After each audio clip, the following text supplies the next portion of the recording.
Welcome. या काही नियम आणि अटी मी आणि तांबडे बाबांनी मिळून बसून चर्चा करून ठरवलेल्या आहेत. त्या तुम्हाला पाळाव्या लागणार. यावर सही करायची लवकरात लवकर. ही तुमची आचारसंहिता आहे. यातल्या मार्गदर्शक तत्वानुसार तुम्हाला इथून पुढे काम करावं लागणार. कळलं? नियम नंबर 1, घराच्या बाहेर पडायचं नाही. नवे तशी गरजच नाही. नियम नंबर 2, जगात कुणालाही फोन करायचा नाही. नियम नंबर 3, मंदिरात देवळात जायचं नाही. कारण तुमचा पती हाच तुमचा परमेश्वर आहे असे आम्ही सांगतो, असे आम्ही समजतो. त्यामुळे सकाळ दुपार संध्याकाळ त्यांची 3 वेळा पूजा करायची. घरातली सगळी कामं करायची. नियम नंबर 4, ही वही घ्या. या वहीचा नवीन आहे म्हणून उगाचच वाज घ्यायचा नाही. यात 111 वेळा जय तांबडे बाबा, जय तांबडे बाबा, जय तांबडे बाबा असं लिहायचं. शुद्ध लेखनाच्या चुका करायच्या नाहीत. तो नियम मी फार काटेकोरपणे पाळतो. तावरचा अनुस्वार बवर टाकून ता बंडे बाबा असा अवांतर विनोद नको. कारण तांबडे बाबा ही आमची अस्मिता आहे. त्याला ठेस पोहोचता कामा नाही. यात जर चूक झाली तर काय होईल? पनिशमेंट. करेक्ट. तुम्हाला कळलेलं आहे. पुढचे नियम. मुधोळकरच्या घराच्या दिशेने एखादं कबूतर किंवा SMS पाठवायचा प्रयत्न केल्यात तुमचे दोन्ही हात तोडून समोर फेकून देईन. म्हणजे तुम्हाला 2 हात नसणार आहेत. कळला नियम? यात जर काही चूक झाली तर काय होऊ शकतं? माझा मृत्यू. करेक्ट. सगळे नियम समजले तुम्हाला? निघा तुम्ही आत. Mrs stop. आजच्या पनिशमेंटचा कोटा शिल्लक आहे. तुमच्या अंगाला हे उत्तम वळण लागलेलं आहे. या. नयन तुम्हारे दर्पण मेरा, चरण तुम्हारे मन अर्पण मेरा, अब तो दर्शन दे दो बाबा.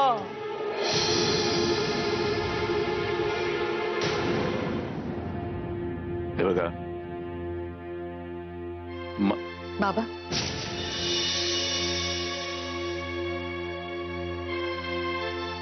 मला जरा सत्यजित रावांशी बोलायचं.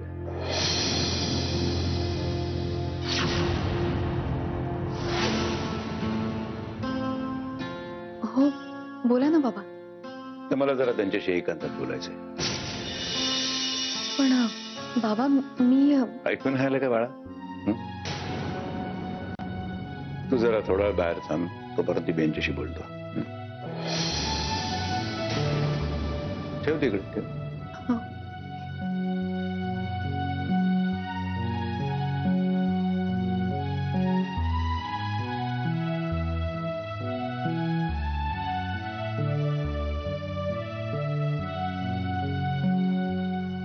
सत्यजित राव, मला आता नेमकं काय घडलं ते सविस्तरपणे सांगा.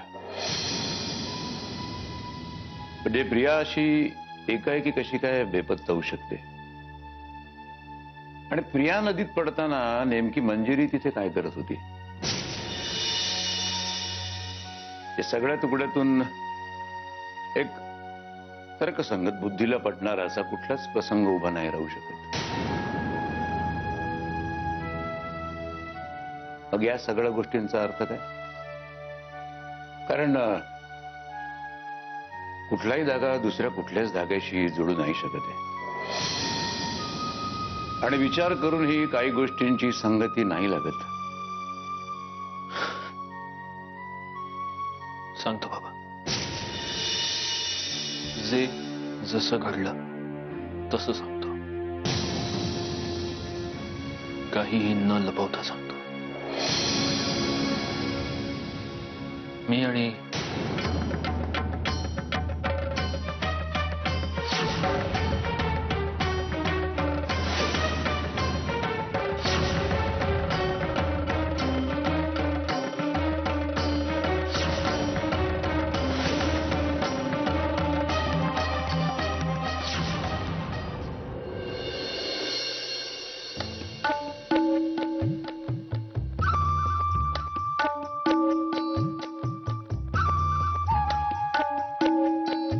एखादी गोष्ट ना एखाद्याच्या नशिबातच नसते. कितीही आणि काहीही प्रयत्न केले ना तरी शेवटपर्यंत उपयोग होत नाही. पण माझं नशीब मात्र चांगलं आहे. कारण प्रिया डार्लिंग, तू जाता जाता हे जे गिफ्ट देऊन गेलीस ना मला, तुझे कितीही आभार मानले ना तरी कमीच पडतील ग. आता या व्हिडिओच्या जीवावर किती आणि काय काय उलथापालत करते बघ मी या घराची.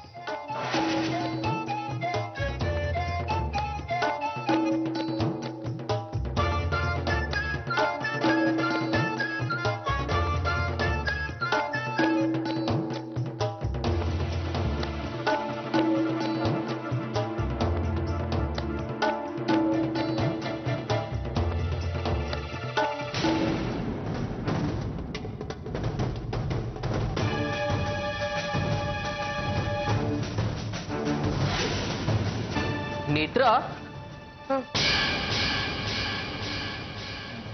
चुकीच्या वेळेला आलो का? काय करत होती? फिल्म बघत होते. काय फिल्म बघत होतीस?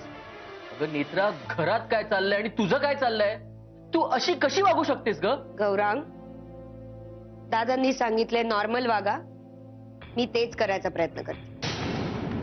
कमाल आहे. नाही, तुझ्या इतकी बेशरम बाई मी आजपर्यंत नाही बघितली. मी बेशरम? प्रिया घरातनं गेली म्हणून तू खाणं पिणं सोडलंयस का? चरतोयस ना दिवस रात्र? हे बघ नेत्रा, हे बघ गौरांग, मी फक्त नॉर्मल वागायचा प्रयत्न करते. या उपर तुला जे काही समजायचं असेल ते समज.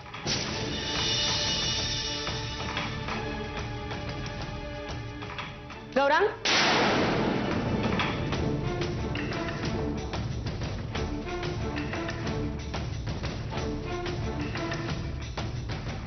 तू आलास तेव्हा क्लायमॅक्स चालू होता फिल्मचा. खूप इंटरेस्टिंग फिल्म आहे, अशी अर्धवट नाही सोडता येणार. हं?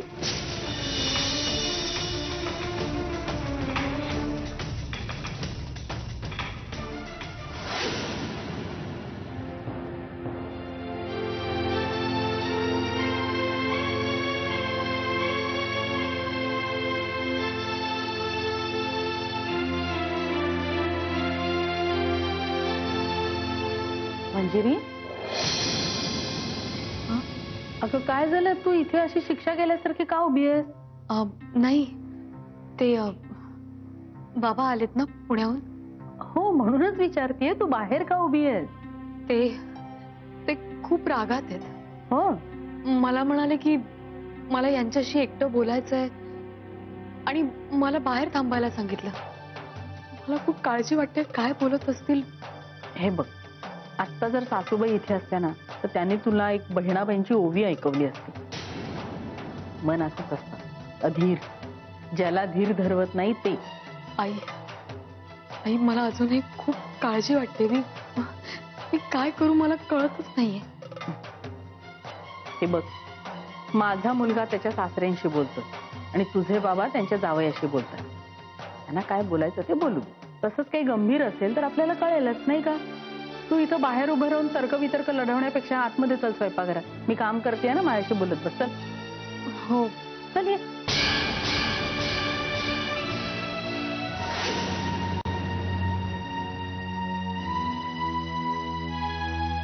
तर बाबा हे असं सगळं घडलं. त्यानंतर आमच्या घरात जी परिस्थिती उद्भवली ती तुम्ही इथे आल्यावर पाहिलीच असेल.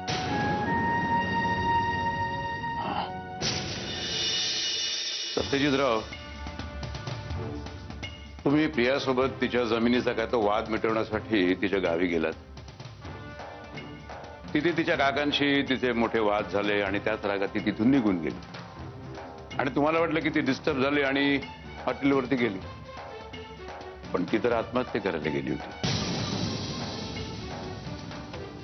ही झाली एक बाजू, एक सलग घटनाक्रम.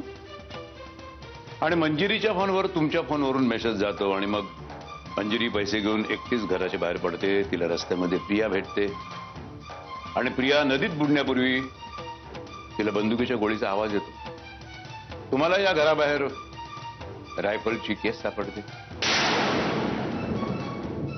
ही झाली दुसरी बाजू, एक सलग पण वेगळा घटनाक्रम.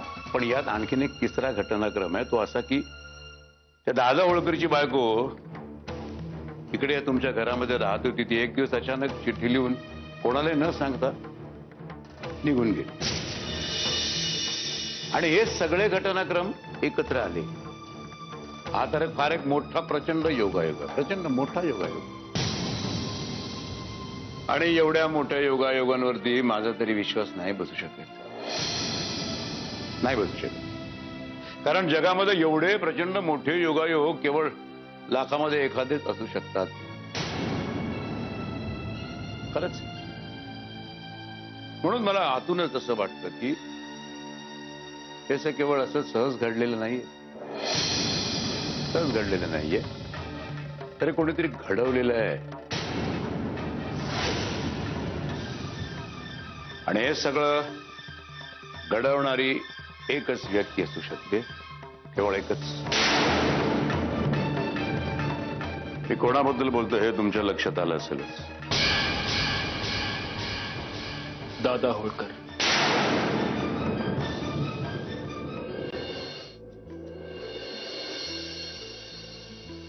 शाले, हा शाले, काय? अगं समजी तयारी झाली की नाही? हो, हे काय? अगं ऐकू झालीच. मार्गशीर्षातल्या गुरुवारच्या पूजेचं लई परंपरा आहे बघ आपल्याकडं. म्हणजे वैभव लक्ष्मीची पूजा करायची आणि घरासाठी सुख समृद्धी शांतीची प्रार्थना करायची. पण सासूबाई, बरं झालं म्हणजे तुम्ही आठवण करून दिलीत ना मंजिरीला उपवास नको सांगायला म्हणून. तसा या अवस्थेत तिला झेपलाही नसता उपवास. अगं तिला सांगितलं असतं ना तर तिनं लगेच उपास पकडला असता बघ. म्हणूनच मी सांगितलं नाही तिला. म्हणूनच मी नेत्राला सांगितलं. तिनं एक दिवस उपास केला तर काय फरक पडत नाही ग, तेवढंच पुण्य पडत पदरात. अरे आई, तुम्ही सगळी तयारी केलीत पण पूजेची? होय, चालेल. आजी मी उपास केलाय. हा बहिणवा, बरं केलं. आता पुण्य मिळणार तुला. बस. हा, उपडी मांडी घालून नाही बसायचं. हा, सरळ बस. शाबास. आई, हे नारळाला असं वेणी आणि मंगळसूत्र घालून का सजवलंय? अगं नारळ नाही, श्रीफळ म्हणायचं असतं त्याला. हा, आणि कसं असते माहिती आहे, तिला देवी समजायचं, तिला सजवायचं आणि मग तिची पूजा करायची. अच्छा. आणि हे सगळं सासूबाईंकडून व्यवस्थित समजून घे. पुढे तुम्हाला सांभाळायच्यात या परंपरा. तसं बी मंजिरी असताना काही काळजी करायची गरज नाही म्हणा. ये ग, ये बस. सासूबाई, मंजिरी सुद्धा आली. पण आता पूजेला सुरुवात करू. वय करूया. आजी, काय काय करायचं सांगा ना. आता आधी पूजा करायची आणि मग पोथी वाचायची. मग ही पोथी पण वाचायची? मग पोथी बी वाचली पाहिजे. पण आई, आपलं तर फक्त पूजा करायचं ठरलं होतं ना. ह्यो एक पूजेचाच भाग आहे बघ. म्हणजे आम्हाला बी पोथी ऐकण्याचं समाधान मिळतं का नाही? हा, मग हा, आता हळद कुंकू वा.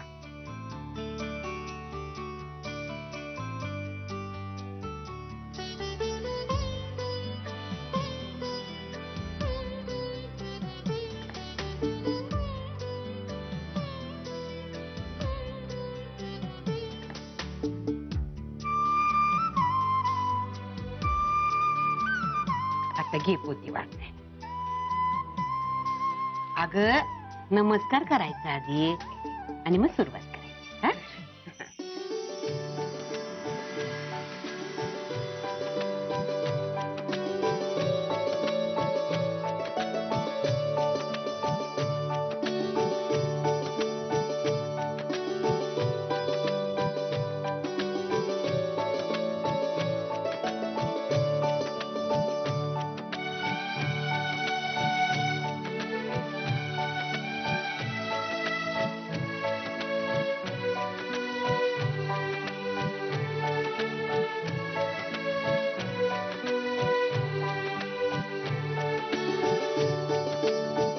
चांगली वाचलीस पोथी. आता पुण्य मिळेल बघ तुला. कसं असते ना, श्रद्धा असली ना स्त्री लक्ष्मीचं महात्म्य असते, नाहीतर नुसतीच कथा असते. बरं, आता ही पोथी ठेवायची इथे पोथीची आणि देवीची पुन्हा एकदा पूजा करायची आणि मग उपवास सोडायचा. म्हणजे आता पूजा झाली की उपवास सोडला तर चालतो? होय होय चालतंय.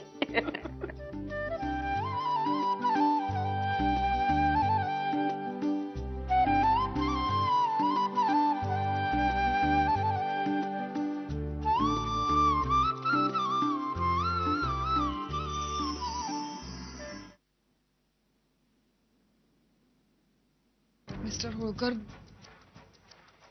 मला प्लीज जाऊ द्या इकडनं. म्हणजे मी इथे राहू नाही शकत. बघा आता, म्हणजे आता तुम्हीच बघा. अहो, इथं तांबडे बाबांनी तुम्हाला आमची पट्टराणी करण्याचं वचन आम्हाला दिलंय आणि तुम्ही कुठं चालले त्या मुधोळकरचे उकरडे फुंकायला? बी हेअर, लर्न समथिंग. तांबडे बाबाच्या चिंतनात भाग घ्या, शांती मिळेल तुम्हाला. कळलं? नाही, पण तुम्ही समजून घ्यायचा प्रयत्न करा ना प्लीज. कसं आहे, मला इथे नाही राहता येणार. प्लीज मला जाऊ द्या, मला जायला हवं. काय तुम्हाला कळत नाही का बाई काय सांगतो ते? आमचे हात दगडाखाली अडकलेले आहेत आणि तांबडे बाबाच्या शब्दापुढे आम्हाला जाता येत नाही. त्यामुळे इथं राहा, आराम करा.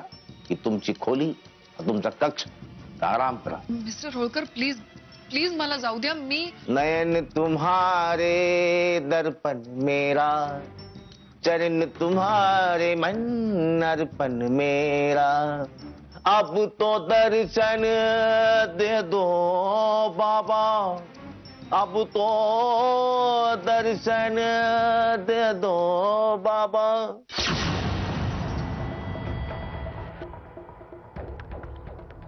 होळकर, हा तांबडे बाबांचा आवाज वाटत नाही. 100%. Let me check. Meanwhile, you think.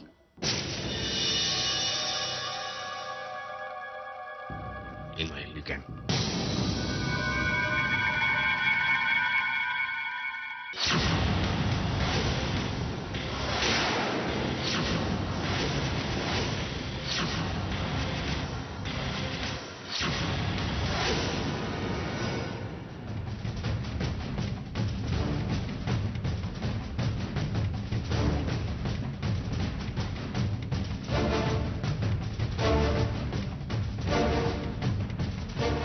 Welcome. अतिथि देवो भव. वेलकम माय प्रीवियस बॉस. वेलकम माय होम. आज काय योग आहे. तुमचे चरण कमल माझ्या या झोपडीला लागले. छोट्याशा आजचा दिवस इतिहासामध्ये सुवर्ण अक्षरांनी लिहिला जाणार आहे. काय घेणार? दूध घ्या. Excuse me, I am completely excuse me. पण मला हे कळत नाही, आज या घडीला तुम्हाला या पामराची आठवण कशी आली? म्हणजे तुम्ही मला अजून तुमच्या आयुष्यातून डिलीट केलेलं नाही. Good memory. I appreciate strongly. पण एक फोन केला असताना साहेब, तर हा पामर तुमच्या सेवेला हजर झाला असता. तुम्हाला कुठलीही मदत लागली तर मला सांगायचं. I am available 24 hours at your service.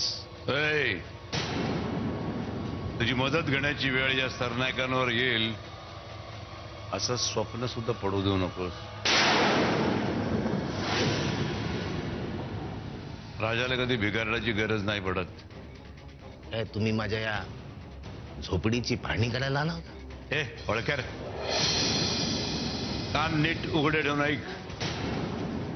कपडे बदलले, शहर बदललं म्हणजे माणसाची लायकी नाही बदलत. तू नीचपणा करून मुधोळकरांच्या घरावर उठलास. पण आता याद राख, घराकडे वाकडी नजर करून कधी बघायचं नाही. ते काही वैर आहे ना, ते तुझं आणि माझं आहे. त्याच्यामध्ये माझ्या मुलीला, माझ्या जावयाला ओढण्याची काहीच गरज नाहीये. नंतर गाठ माझ्याशी आहे, लक्षात ठेव. आणि तुला माहितीच आहे की माझ्याशी गाठ पडण्याचे परिणाम काय असतात. आवर स्वतःला. आवरून स्वतः तुम्ही फक्त मला एवढंच सांगायला तर हे फोन करून सांगितलं असतं तरी चाललं असतं. ए नीट लायकीत राहा हा? लायकीत राहा, नाहीतर तुझे डोळे आणि हात जागेवर राहणार नाहीत. मागच्या वेळेस तुझी दया आली म्हणून तुला सोडून दिलं एकदा. पण लक्षात ठेव, मला दया फक्त एकदाच येते. असं एवढं वय झालं तुमचं तरी तुम्हाला आणखी बऱ्याच गोष्टी समजल्या नाहीत साहेब. दादा होळकरला धमकी द्यायचे दिवस इतिहास जमा कोण झालं असेल बोलून, धमकी देऊन. There is gay